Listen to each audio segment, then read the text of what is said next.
हरे कृष्णा। पुत्रदा एकादशी की कथा और उसका महत्व।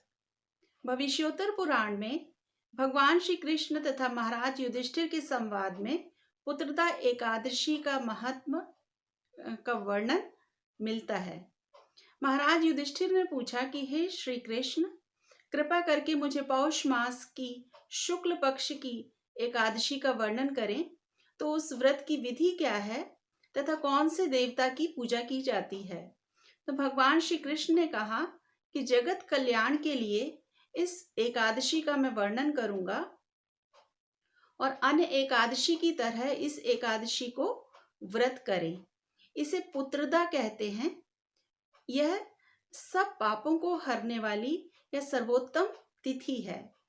कामना तथा सिद्धि को पूर्ण करने वाले भगवान इस तिथि के अधिदेवता हैं और पूरे त्रिलोक में यह सबसे उत्तम तिथि है। एक दिन घोड़े पर सवार होकर महाराज सुकेतुमान गहरे वन में चले गए। पुरोहित और दूसरे लोगों को इसकी कल्पना नहीं थी। पशु पक्षियों से भरे हुए इस गहरे वन में महाराज भ्रमण कर रहे थे। दोपहर होते ही महाराज को भूख और प्यास लगी।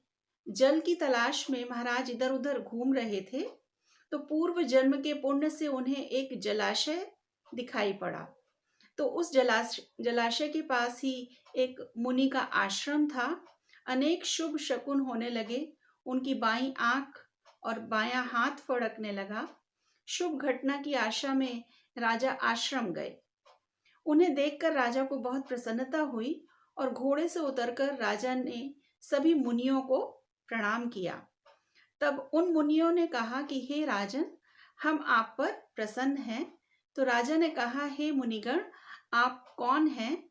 आपके सबके नाम क्या क्या हैं?